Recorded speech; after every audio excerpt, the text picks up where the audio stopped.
oublié, hein, vraiment, je m'excuse. Hein. C'est pas grave.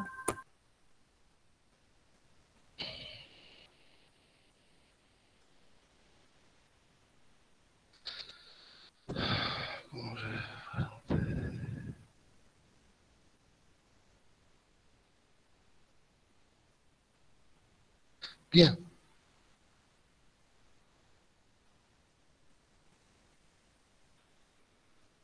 bien.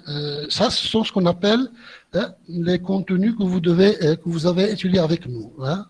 La première partie, l'acide aminé, les protéines et les acides nucléiques. Le chapitre pour les parties glucides et lipides, vous avez étudié, vous avez les étudié avec le professeur Bendris. Bien, je vais tenter de commencer. En général, les protéines, comme vous le savez, sont des molécules les plus complexes et les plus variées.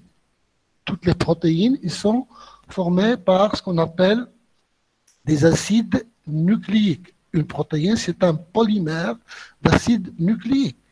Il y a plusieurs acides nucléiques, ce qu'on appelle dans la nature, mais les protéines sont, ça veut dire formées, résultent de la combinaison seulement de 20 acides aminés différents. Clair? Bien. Pourquoi on appelle un acide aminé? Un acide aminé, c'est une substance organique qui possède une fonction amine et une fonction carboxylique acide. Acide aminé. Ça veut dire qu'il possède les deux, ce qu'on appelle fonctions. La fonction acide et la fonction amine. Bien. Les protéines résultent de la combinaison des acides nucléiques, des acides aminés. En premier lieu, si le nombre est petit, on appelle ça un peptide. Et si le nombre est plus grand, on l'appelle une protéine. Ce sont des généralités seulement. Bien, ça c'est un schéma qui donne une idée comment sont formés ce qu'on appelle les peptides ou les protéines. On a un ensemble différent des acides aminés qui vont former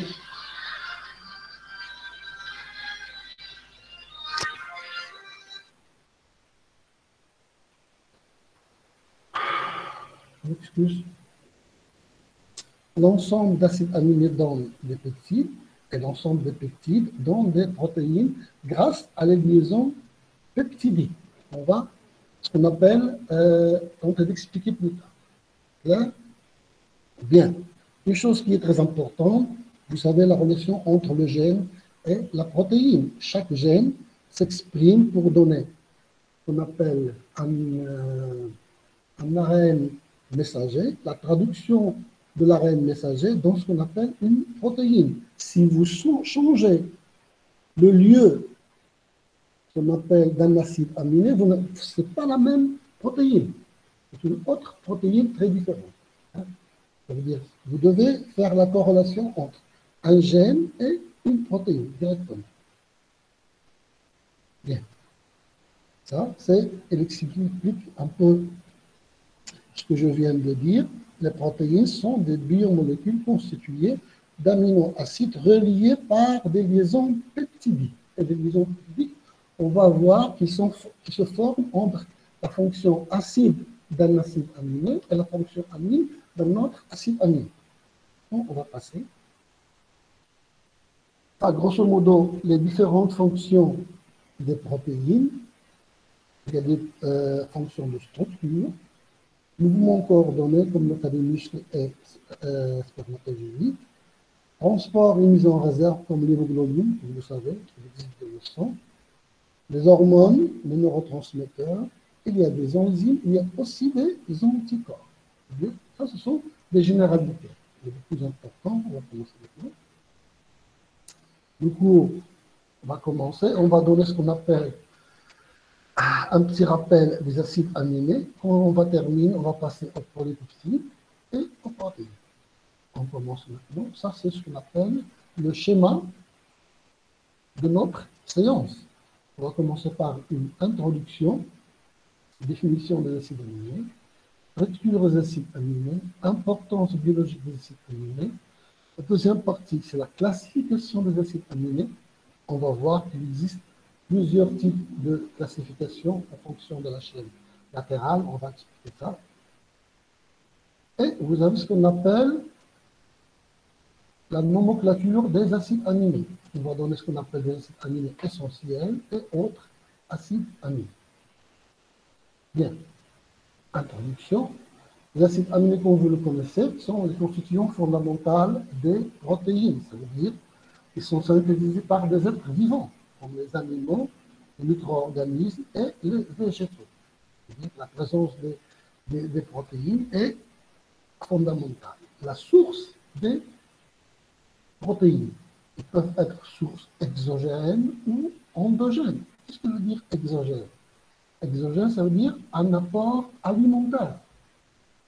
Durant notre ration alimentaire, je ne sais pas si vous avez étudié ça dans le terminal, vous devez avoir une partie de glucides, une partie de lipides et une partie de protéines. C'est indispensable. Bien.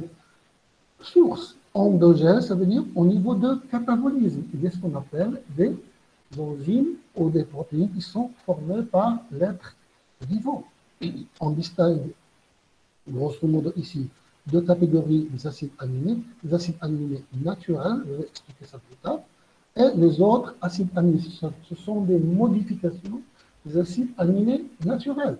Et le plus important, comme j'ai déjà dit, il existe 20 acides aminés qui sont différents, indispensables pour ce qu'on appelle l'être vivant, ou pour l'homme. Il y a d'autres acides aminés qui peuvent être transformés. Bien. Je vous conseille de faire ce qu'on appelle un petit rappel au niveau de la chimie organique. Vous devez essentiellement savoir quelques fonctions comme l'acide carboxylique, la fonction ester, amide. Ça, c'est très important pour vous pour bien suivre ce qu'on appelle le cours et comprendre l'idée de ce cours. Bien, on va commencer maintenant. C'est quoi un acide aminé? Un acide aminé, il est constitué par un groupe carboxyle, c'est ça, le groupe I, un groupe amine, ici, un atome d'hydrogène et un groupe R ou la chaîne latérale. C'est clair? Ça, c'est ce qu'on appelle la chaîne latérale. Tous les acides aminés possèdent ces trois parties et ils se diffèrent par la chaîne latérale. C'est clair? Je répète. Ils sont constitués par un groupe carboxyle, un groupe amine, un atome d'hydrogène et la chaîne latérale. Bien. Ces quatre groupes sont reliés à un seul, ce qu'on appelle carbone alpha. Il est adjacent, ce qu'on appelle au carboxyle. Ça, c'est le groupement alpha. C'est-à-dire, ici, vous avez le groupement alpha. Et ici, il commence la chaîne R, latérale. On a le groupement, le carbone bêta, lambda, etc. C'est-à-dire, grosso modo, il y a 9 acides aminés que l'homme ne peut pas fabriquer. J'ai donné ici ce qu'on appelle une petite liste de ces 9 acides aminés comme l'histidine, leucine, thréonine, lysine, jusqu'à isoleucine. Je répète, tous les acides aminés possèdent une fonction acide, fonction amine, atome, ce qu'on appelle hydrogène, et une chaîne latérale. Bien, ici c'est la même chose. Pour mieux vous expliquer, vous avez l'acide aminé, vous avez la fonction acide, la fonction amine, le hydrogène et la chaîne latérale. Ça veut dire la chaîne latérale, au radical, c'est ce qu'on appelle, grâce à elle, se diffèrent les différents acides aminés. C'est clair? Bien. Il y a d'autres acides aminés qu'on appelle acides aminés rares, comme la bêta-alanine. Vous avez ici la fonction acide, mais il n'y a pas la fonction amine au niveau de carbone alpha. Cette fonction amine se trouve au niveau de carbone bêta. Ce sont les acides bêta-aminés. acides bêta-aminés. Ce sont très rares. De même, on a les acides lambda-aminés. C'est-à-dire ici, vous avez la fonction acide. Ici, vous n'avez pas ce qu'on appelle la fonction amide, seulement il existe au niveau de le carbone lambda. Ce sont les acides lambda-aminés. Vous voyez dans nos cerveaux, ce sont très rares. C'est clair? C'est-à-dire la majorité, ce sont les acides aminés normaux et il existe des acides aminés qui sont très rares. Clair? J'ai déjà parlé que ce qu'on appelle les acides aminés sont des propulseurs des protéines. Il entre ce qu'on appelle dans la biosynthèse des. Bien, ici c'est un schéma général. Vous avez les acides aminés, un motif. Quoi? Qu'est-ce que vous dites? Vous avez ce qu'on appelle le groupement carboxyle, groupement amine et la chaîne latérale qui va être le motif de la différenciation entre les différents acides aminés. Votre son est coupé. J'ai pas entendu. Monsieur, il veut dire qu'on ne peut pas vous entendre clairement. Ah, je peux approcher, je sais. Maintenant, c'est bien? Oui, maintenant c'est bien. Maintenant, c'est. Ah, je dois m'approcher. Je vais revenir ici parce que c'est la partie la plus importante. Tous les acides aminés sont formés par un groupe carboxyle, un groupe amine, atome d'hydrogène et la chaîne latérale. C'est clair? C'est clair? Bien. Ici, vous avez ce qu'on a. Ici, c'est la fonction. Laissez-moi terminer ce qu'on appelle la petite conférence et je vais répondre à toutes les questions. C'est clair? Ici, j'ai donné ce qu'on appelle une liste de 9 acides aminés importantes pour l'homme. Ici, c'est la même chose. Vous avez ce qu'on appelle acide aminé. Vous avez la fonction acide, amine, H et la chaîne latérale ou la chaîne radiale. Et ici, vous avez ce qu'on appelle les acides aminés qui sont rares, comme les acides bêta-aminés. La fonction amine ne se trouve pas au niveau de carbone alpha, mais se trouve au niveau de carbone bêta. La même chose pour les acides lambda-aminés. Ils ne se trouvent pas au niveau de carbone alpha, mais se trouvent au niveau de carbone lambda. C'est bien? Ici, vous avez la formule générale. Je répète ça pour bien comprendre. Groupement carboxyle, groupement amine, radical et H. Ici, vous avez ce qu'on appelle la différence entre acide aminé indispensable et acide aminé non indispensable.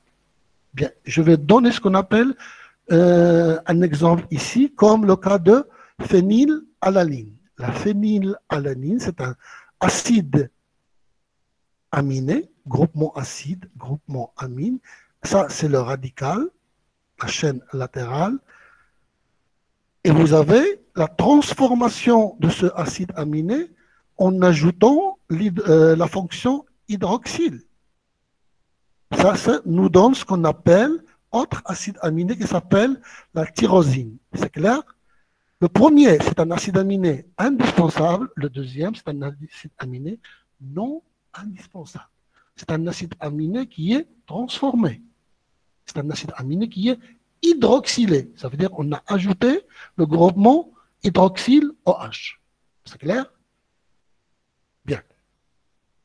Les différents acides aminés. Les acides aminés naturels, hein, vous devez les savoir, pas apprendre ça, mais vous devez savoir ça. Ça veut dire vous devez, c'est l'alanine, l'arginine, l'aspargine, hein, vous avez ici plusieurs acides aminés qui sont naturels et qui sont indispensables pour l'homme. Et vous avez ce qu'on appelle autre acide aminé, qui s'appelle acide aminé modifié. Ça veut dire, comme le cas de la proline, on a ajouté l'hydroxy. Ça veut dire hydroxyproline, hydroxylysine. phosphoséries, ça veut dire qu'on a ajouté d'autres groupements. Ce sont des acides aminés qui sont modifiés. Je sais pas, c'est pas clair ici. Et vous avez autres acides aminés qui sont impliqués dans des voies métaboliques.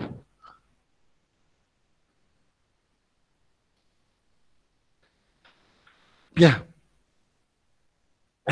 Bien qu'il existe, j'ai déjà dit qu'il existe plusieurs acides aminés, il y a plus de 30 acides aminés qui existent dans la nature, mais seulement 20 qui vont, ce qu'on appelle, entrer dans la formation des protéines. Ce n'est pas les autres. Les autres ne vont pas entrer dans la formation des protéines. Et on va distinguer entre d'acides aminés indispensables et les autres acides aminés qui ne sont pas indispensables. Ici, c'est très important du point de vue structural, parce qu'on est en train d'étudier la biochimie structurale. Tous les acides aminés possèdent la fonction carboxyle et la fonction amine. Et la différence va être en fonction de la chaîne latérale ou la chaîne radicale. C'est clair? Bien, comme j'ai déjà dit, la différence entre les acides aminés va se poser, va être en fonction de la taille de la chaîne latérale, la charge de la chaîne latérale et la solubilité de la charge latérale. Parce que tous ces trois groupements, ça veut dire COH, NH2 et H, se trouvent au niveau de tous les acides aminés. Et la seule différence qui va exister, c'est en fonction de la chaîne latérale.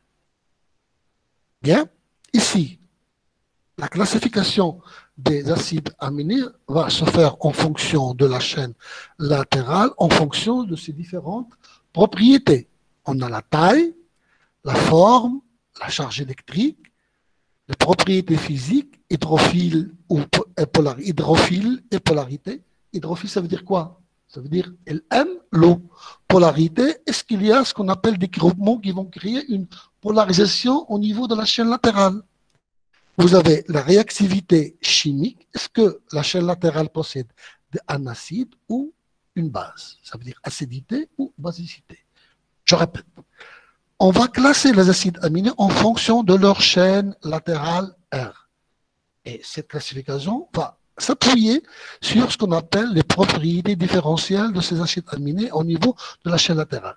Vous avez la taille, la forme, la charge électrique, propriétés physiques, hydrophilie et polarité, ou la réactivité chimique. Est-ce que ça veut dire la chaîne latérale possède un acide ou une fonction amine? Ça veut dire ici, si on classe ce qu'on appelle les différents acides aminés, la première classification nous donne ce qu'on appelle des acides aminés aliphatiques, hydroxylés ou soufrés, cycliques, aromatiques, basiques et acides. Ça veut dire on peut les classifier, classer ce qu'on appelle les acides aminés, et on peut trouver des acides aminés aliphatiques, hydroxylés, soufrés, cycliques, aromatiques, basiques et acides. Moi, j'ai donné ce qu'on appelle des exemples ici. Ça, ce sont des généralités. Bien. Bien. La première classification va jouer ce qu'on appelle sur la charge de la chaîne latérale. Il va nous donner ce qu'on appelle des acides aminés neutres, des acides aminés acides et des acides aminés qui sont basiques. La première classification, on va séparer ce qu'on appelle les acides aminés en trois groupes. Le premier groupe, on va les appeler acides aminés neutres, le deuxième, acides aminés acides, et le troisième, acides aminés basiques. Les premiers, c'est un groupe amine, ça veut dire qu'il possède un groupe amino, un groupe carboxylique et une chaîne latérale qui peut être aliphatique, hydroxylé, soufré, un noyau aromatique ou un noyau cyclique. Je répète, les premiers possèdent la fonction amine, la fonction carboxylique, et la chaîne latérale aliphatique, ça veut dire qu'il ne peut pas faire des réactions. Clair? Ça veut dire qu'il existe des acides aminés aliphatiques. il y a d'autres acides aminés neutres, c'est-à-dire les premiers sont acides aminés neutres aliphatique, acides aminés neutres hydroxylés, ça veut dire qu'il existe un groupement OH au niveau de la chaîne latérale, comme la tyrosine qu'on a déjà observé. Je vais revenir. Ici, vous avez la tyrosine qui possède la fonction OH ici. C'est clair? Je reviens. Bien. Hydroxylé, il peut être, ça veut dire au niveau de la chaîne latérale, il existe un groupement de soufre, ou que la chaîne latérale elle est formée par des noyaux aromatiques cycliques. C'est clair? Les acides aminés acides. On a le groupement amine, le groupement carboxylé, comme tous les acides aminés, mais la chaîne latérale, il est carboxylé. Ça veut dire qu'il possède un autre groupement acide. C'est la raison pour laquelle on les appelle acides aminés acides. Pour les acides aminés basiques, ça veut dire qu'ils portent ce qu'on appelle un groupement aminé, un groupement carboxylé, et la chaîne latérale possède aussi un groupement basique, ça veut dire une autre amine, fonction amine. C'est clair? Je vais tenter de donner ce qu'on appelle des exemples. Ici, vous avez l'acide aminé standard neutre, et comme cas, j'ai donné la glycine, la glycine, comme vous pouvez le voir. Vous avez la fonction acide, la fonction amine, H, et le radical, c'est un H. C'est clair? Ça veut dire qu'elle est aliphatique, elle ne possède pas ce qu'on appelle d'autres groupements. La même chose pour l'alanine. Elle possède la fonction acide, la fonction Na-amine, et ici, vous avez CH3. Vous avez la valine, la même chose, la fonction acide, la fonction amine, et la chaîne latérale qui possède seulement des carbones et des H, des hydrogènes. La leucine, la même chose, vous avez la fonction acide, la fonction amine, et seulement des carbones ici. La même chose pour les isoleucines. Je vais passer. La même chose ici, un schéma qui est un peu clair. Vous avez la glycine, l'alanine, la valine et le radical, c'est-à-dire la chaîne latérale qui diffère les acides aminés, ne possède pas ce qu'on appelle ni OH, ni soufre, ni acide, ni base, ni rien. Ça veut dire, c'est clair? Ce sont des acides aminés neutres aliphatiques. Maintenant, on passe aux acides aminés neutres hydroxylés. C'est clair? Vous avez, je vais revenir à une diapositive pour mieux vous expliquer, s'il vous plaît. Vous avez acide aminé aliphatique, neutre aliphatique et acide aminé neutre hydroxylé ou soufré ou à noyau aromatique cyclique. C'est clair? Je reviens. Ce sont les acides aminés neutres, ça veut dire standard, hydroxylés. Au niveau de la chaîne latérale, on a le groupement hydroxyle, OH. C'est la sérine. Exemple, vous avez autre schéma, vous avez ici le groupement OH. La thréonine, la même chose. Au niveau de la chaîne latérale, vous avez ce qu'on appelle OH. C'est clair? Est-ce que c'est clair? Bien. Acide aminé hydroxylé, au niveau de la chaîne latérale, vous avez groupement hydroxyle. Bien. Acide aminé soufré. Ça veut dire les acides aminés neutres soufrés. Au niveau de la chaîne latérale, ici vous avez un groupement acide, groupement amine, et au niveau de la chaîne latérale, vous avez le soufre. C'est la même chose, seulement bien schématisé. Et la cystéine, la même chose, au niveau de la chaîne latérale, vous avez le soufre. Ce sont des acides aminés standards, neutres, soufrés. Bien. Maintenant, vous avez l'acide aminé standard neutre, aromatique ou cyclique. Ça veut dire la chaîne latérale, elle est cyclique. C'est clair? Cas de proline et de la tyrosine. C'est clair? Même chose, ici vous avez ce qu'on appelle la phénylalanine, hein, vous avez le noyau qui est aromatique, ici. Clair?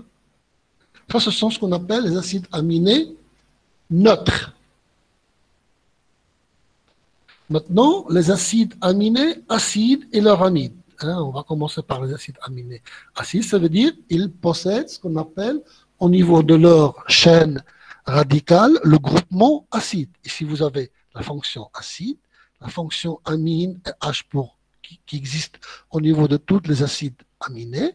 Et au niveau de la chaîne latérale, vous avez ce qu'on appelle la fonction, ici, la fonction carboxylique, une autre. Ça veut dire on a deux fonctions carboxyliques. Ça veut dire c'est un acide aminé diacide. Ça veut dire il possède deux fonctions acides. La même chose pour l'acide. Pour l'acide glutamique, hein, vous avez ici la fonction acide, amine, H qui existe au niveau de tous les acides aminés, et vous avez ce qu'on appelle la fonction acide au niveau de la chaîne latérale. C'est clair? Monsieur, s'il vous plaît, il y a une question. Les questions à la fin, s'il vous plaît. Sinon, on va rester ici. Hein. Je vais terminer ce qu'on appelle quoi? C'est pour juste connaître le NH3+, que vous avez dit. Vous avez dit c'est quelle fonction? Na+. NH3+. NH3+. Au niveau de l'acide. C'est la fonction amine. Amine. Oui, les acides aminés. J'ai déjà dit dès le début. Okay. Laissez-moi terminer et on commence la question, s'il vous plaît. C'est très important. Parce que c'est la base. Merci. Ça veut dire, au niveau de l'acide aspartique et l'acide glutamique, en plus de la fonction acide, amine et H, au niveau de la chaîne latérale, vous avez la fonction acide. C'est clair? On a dit les acides aminés et l'acide aminé acide et leur amide. Là, ici, c'est la même chose pour l'acide aspartique et l'aspargine. Ici, si on change la fonction acide et on fait ce qu'on appelle la fonction amide, c'est l'aspargine. La même chose pour l'acide glutamique. Si on change la fonction acide et la fonction amide, c'est la glutamine. C'est clair?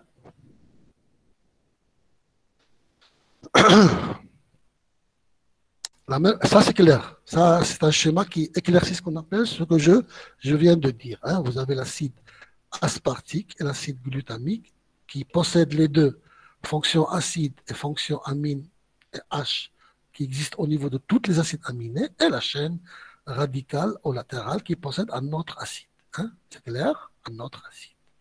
Si on change la fonction acide pour la fonction amide, c'est pour le cas de l'acide aspartique, il va donner aspargine. Pour l'acide glutamique, il donne la glutamine. Bien, il y a ce qu'on appelle les acides aminés basiques. Même chose, ça veut dire au niveau de COH et NaNH2, au niveau de la chaîne latérale, vous avez un groupement basique. C'est clair? Si vous avez la fonction acide, la fonction amine, hein, ça c'est pour les acides aminés, tous les acides aminés, mais au niveau de la chaîne latérale, vous avez une autre fonction amine, c'est clair? K2 lysine. La même chose pour ce qu'on appelle l'arginine. Pour l'arginine, ici vous avez ce qu'on appelle la fonction acide, la fonction basique, hein, ou la fonction amine, et au niveau de la chaîne latérale, vous avez la fonction amine. C'est clair, la même chose pour ce qu'on appelle l'histidine. Ça veut dire, vous avez, je vais récapituler, on a les acides aminés, la première subdivision, on a les acides aminés neutres, acides aminés acides et acides aminés basiques. Les acides aminés neutres, ce sont les acides aminés neutres aliphatiques, hydroxylés, soufrés, et cycliques et aromatiques. C'est clair?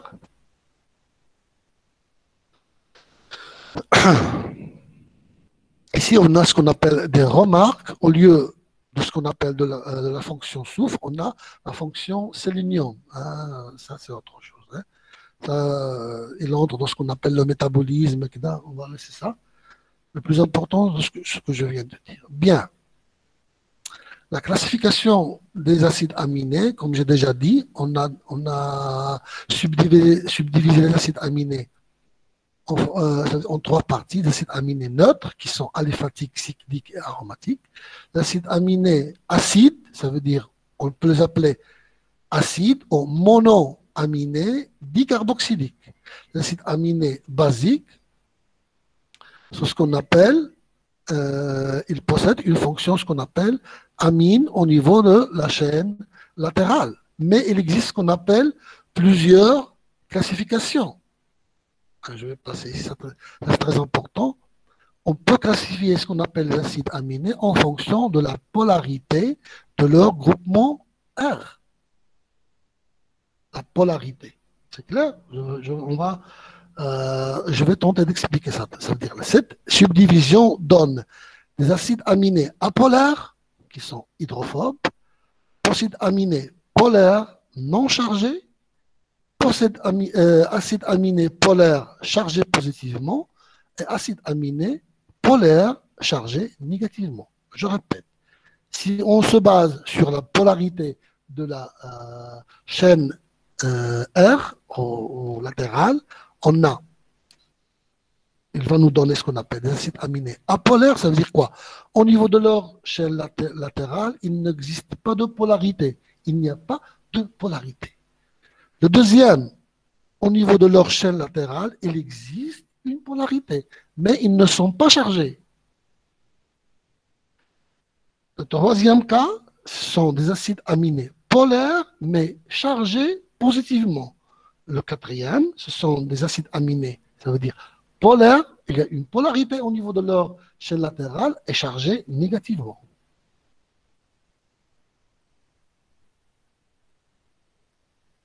Bien. Ici, vous avez ce qu'on appelle la classification un peu claire. Ça veut dire, en se basant sur la polarité de la chaîne latérale, on a les acides aminés non polaires ou apolaires. Ce sont des acides aminés hydrophobes, comme le cas de glycol, alaline, valine, leucine. Ça, vous allez apprendre ça au fur et à mesure, hein, tranquille. Et vous avez ce qu'on appelle les acides aminés polaires. Il y a ce qu'on appelle acides aminés polaires non ionisables, ça veut dire non chargés, à pH neutre, comme le cas ce qu'on appelle de la sérine, thréonine, aspargine, glutamine, cystéine et tyrosine.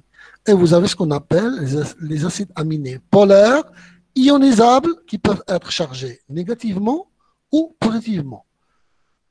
Les acides aminés polaires ionisables chargés négativement à pH neutre, ce sont les acides qu'on appelle les acides aminés acides, comme le cas de acide aspartique et acide glutamique. Et les acides aminés polaires ionisables chargés négativement à pH neutre, ce sont les acides aminés grosso modo basiques, comme le cas de lysine, arginine et histidine. Clair? Je vais passer. On va parler un petit peu sur la polarité et la hydrophobie au niveau de la chaîne latérale. Quand on a absence de polarité au niveau de la chaîne latérale, ça veut dire absence des atomes d'oxygène. Pas de liaison hydrogène, pas d'interaction avec de l'eau, et les groupements formés, ce sont des groupements hydrophobes. C'est clair?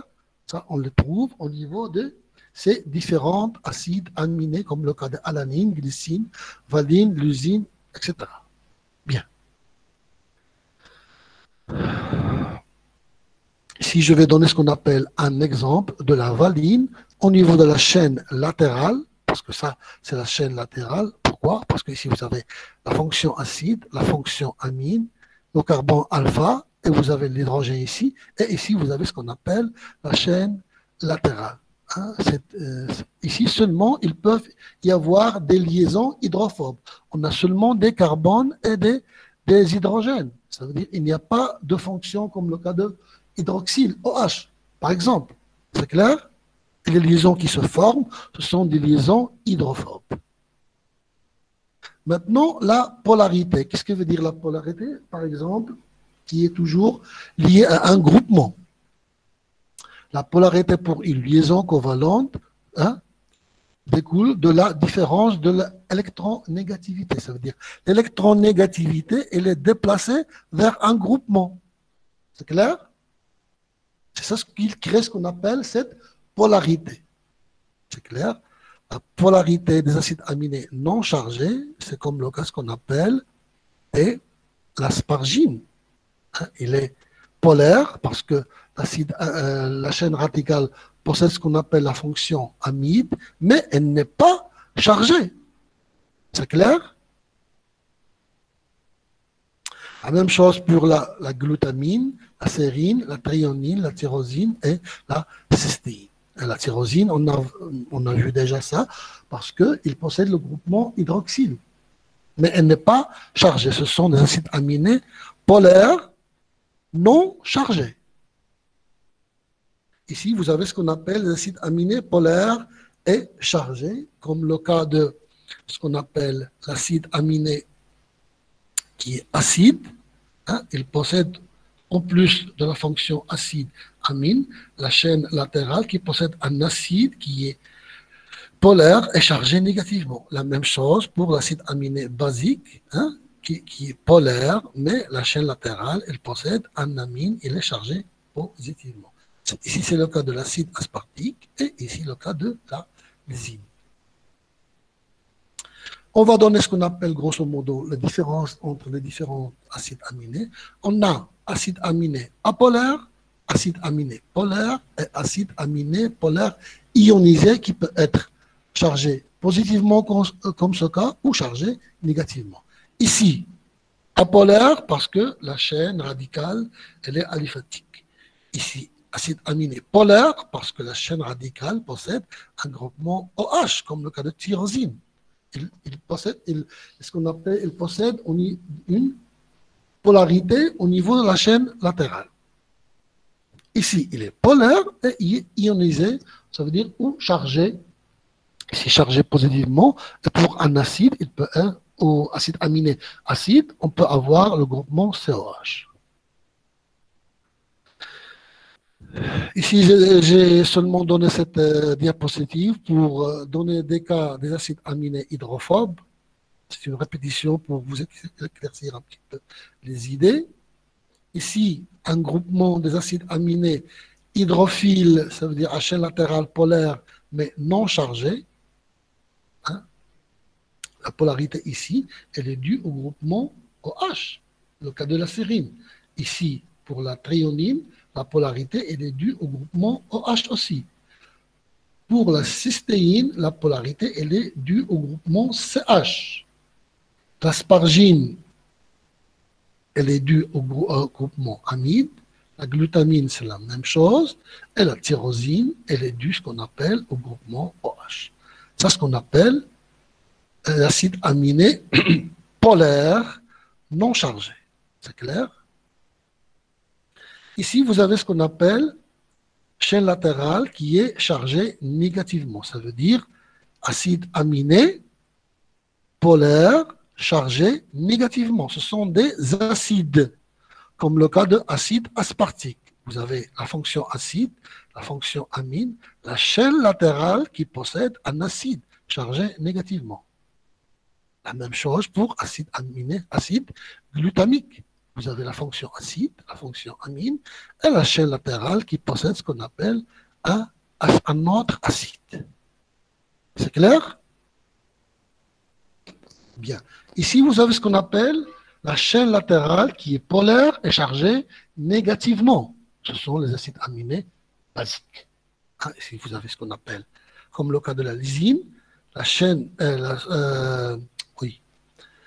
le groupement COH acide, le groupement amine et la chaîne latérale qui est chargée, ce qu'on appelle positivement grâce au groupement NH3+. La même chose, ce qu'on appelle pour l'arginine, et vous avez NH de plus. Et ici, vous avez ce qu'on appelle pour l'histidine, elle est chargée NH. C'est clair? Ici, on passe maintenant à la nomenclature. Il y a plusieurs types de nomenclature, à un code de 3 lettres ou code de une lettre. L'alaline, pour 3 lettres, elle s'appelle ALA. Ici, pour une lettre, c'est A. Ce sont des nomenclatures que vous devez connaître, ça veut dire au fur et à mesure que vous lisez ce qu'on appelle votre cours. L'arginine, c'est ARG. L'aspargine, c'est ASN. Le code a 3 lettres. Mais si le code a une lettre, c'est R. Pour l'aspargine, c'est N. Hein, la même chose. Ça veut dire que vous devez le lire tranquillement pour s'habituer au fur et à mesure. Bien. Les acides aminés, ce qu'on appelle essentiels, j'ai déjà expliqué ça. Hein. Essentiel, ça veut dire les acides aminés qui sont indispensables, ce qu'on appelle pour l'homme, mais il y a autres types d'acides aminés qui ne sont pas essentiels, ou parfois essentiels dans des cas de la grossesse ou la croissance, hein, comme l'histidine et l'arginine. Et il y a de semi-essentiels, comme le cas de la tyrosine, j'ai déjà expliqué ça, ce sont des acides aminés qui sont transformés. Hein. Clair? Les acides aminés, ça c'est pour vous expliquer un petit peu.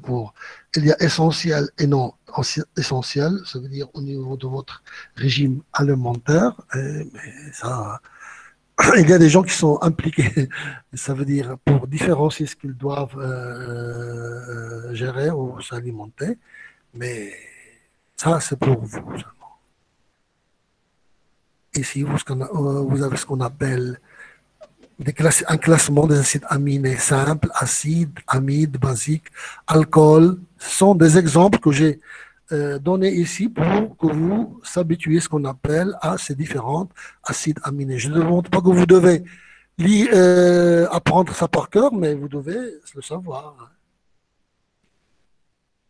Ici, j'ai donné ce slide, hein, pour différents ce qu'on appelle acides aminés, pour savoir ce qu'on appelle la chaîne latérale de quoi elle est formée, hein, comme l'alaline, l'arginine, acide aspartique, c'est ça. Clair? Ça, c'est pour vous, pour s'habituer à ce qu'on appelle.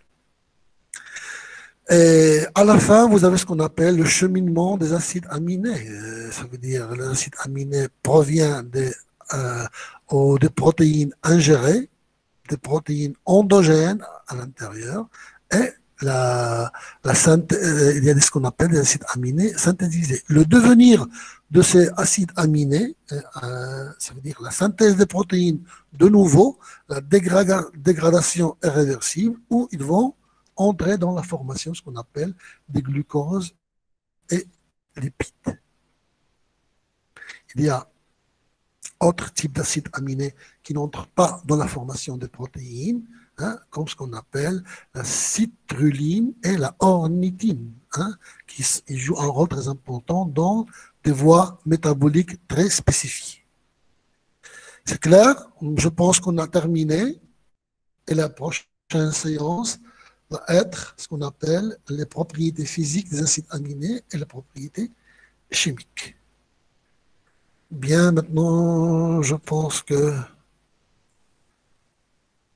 je dois arrêter l'enregistrement.